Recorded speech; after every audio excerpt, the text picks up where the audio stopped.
Yes, again, good afternoon. I'm Jen from Amazon Serie. So for today, pag-usapan natin ang first sale ko sa Amazon Store. Okay. So itong unang sales ko, hindi ko ito nakuha overnight. It takes more than a month, like 6 weeks bago ko nagkaroon ng first sale. Nakakatuwa pa nga kasi uh, nasa labas ako, andun ako sa supermarket, then I heard some notification na kakaiba. So, nung pag-check ko, uy, I have for sale. Tuwa naman ako. So, I'm very excited na umuwi sa bahay para ayusin ko na yung product na order sa akin. So, let's say, I'll just give you example. Halimbawa, itong product na in-order sa akin is yung mag. Okay? Because meron ako kasing mag.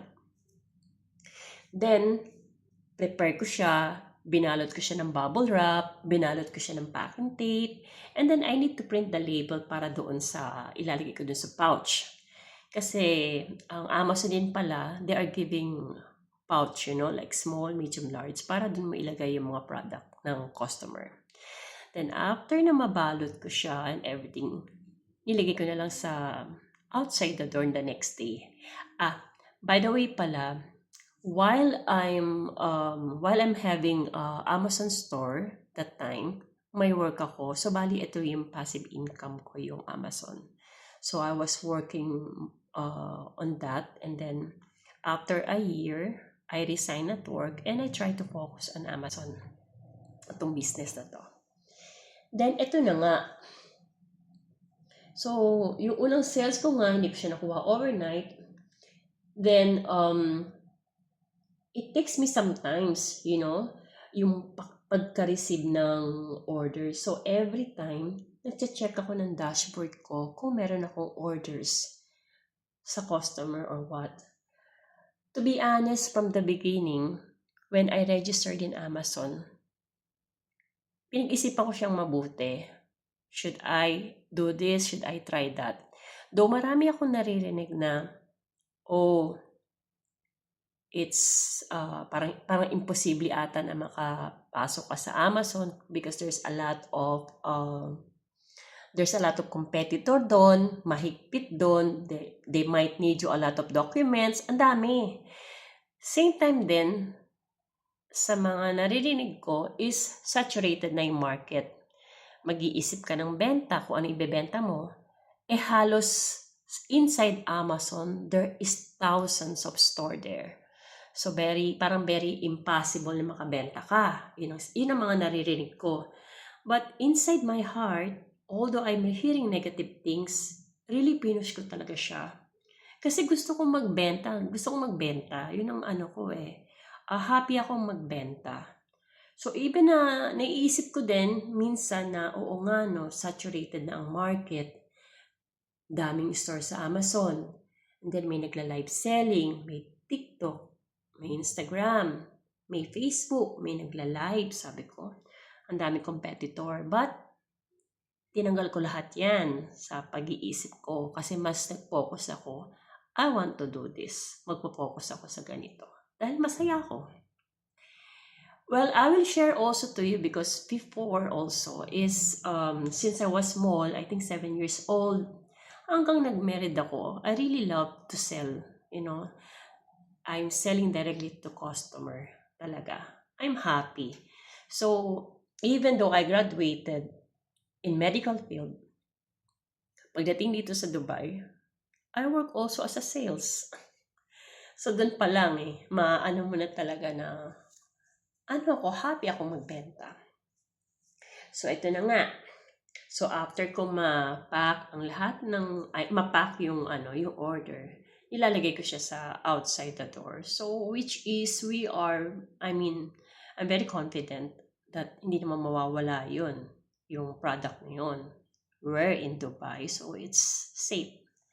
So, yung driver, kukontakin kayo, and then after that, mag-WhatsApp kayo na nandito yung items, pwede na makolekta. So, ganun ang scenario ko palagi. But after that, hindi dire-diretso rin yung benta ko. So sabi ko yun, mag-1 month na uli, wala pa akong benta. So nag-isip ako, Ano man dapat kong ayusin? Baka may mali. Listing ko ba? Baka yung listing ko, yung photos ko, hindi ganun kaganda, hindi ganun ka-clear. So, chinek ko naman. Because knowing Amazon, they're very strict. You need to comply sa mga requirements nila. Halimbawa, even sa images, may mga sizes na dapat sila. Otherwise, nare-recheck nila. Hindi nila ma-approve yung listing mo. So far, okay naman. But if I will compare to the other store, wow, they have premium, yung image, yung resolution, ang ganda. But hindi rin ako ganun kateki, which is hanggang ngayon nangangapa pa rin ako sa pag-create or pag-enhance ng image, para ma-upload yung mga product ko sa Amazon. Then, second, ang naisip ko, baka yung title and keywords. So, naisip ko na lang, inaral ko kung paano mag-search ng customer, You need to, for example, yourself, be on the customer shoes kung gusto mo, let's say, maghahanap ako ng mug. Okay? So, I'm a customer, maghahanap ako ng mug. Ano ba isa-search ko sa Amazon?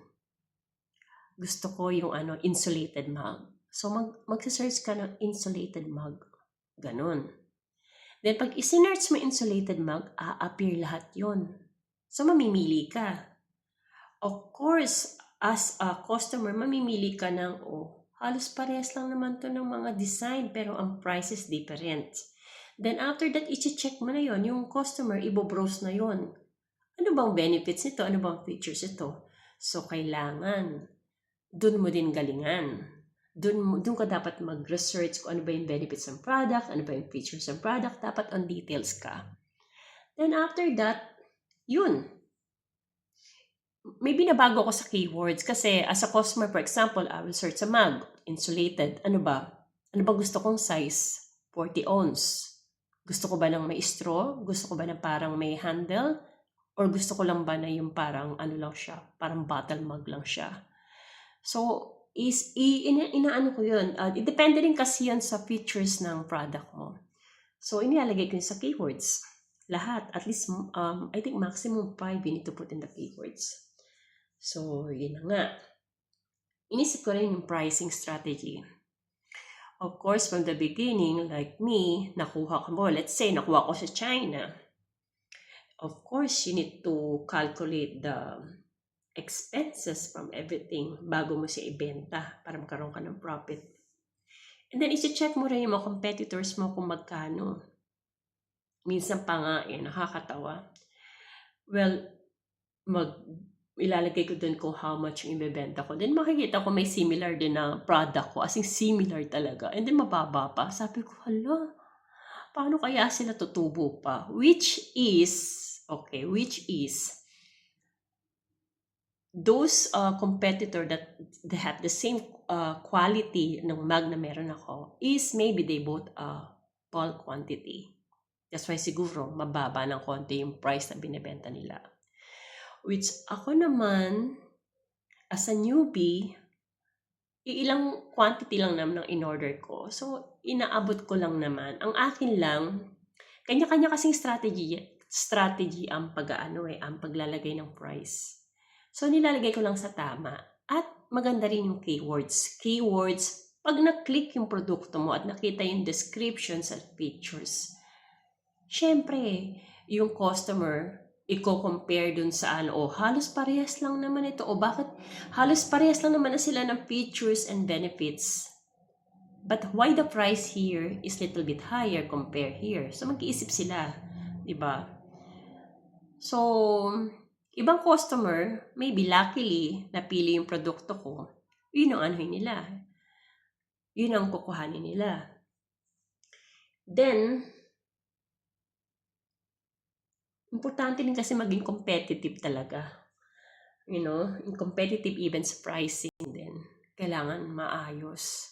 Hindi naman sa super taas, hindi naman pwedeng sa sobrang baba. Kasi pag nilagay mo sobrang baba, di ba mag-isip din ng customer, bakit ang baba nito?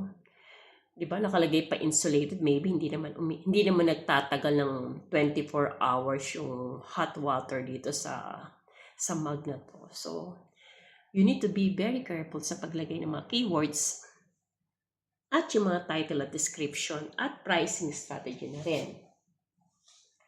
Then the next following days, siguro mga 3 months na, yun, nagkaroon na uli ako ng benta. So, paisa-isa, then 2, ayun, nagtuloy-tuloy na din. So, dito ko na-realize, hindi magic ang sales.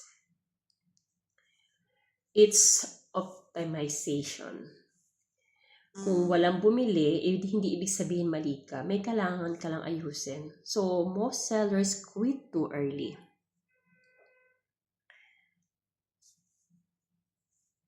Pero yung mga nag-a-adjust, sila yung kumikita.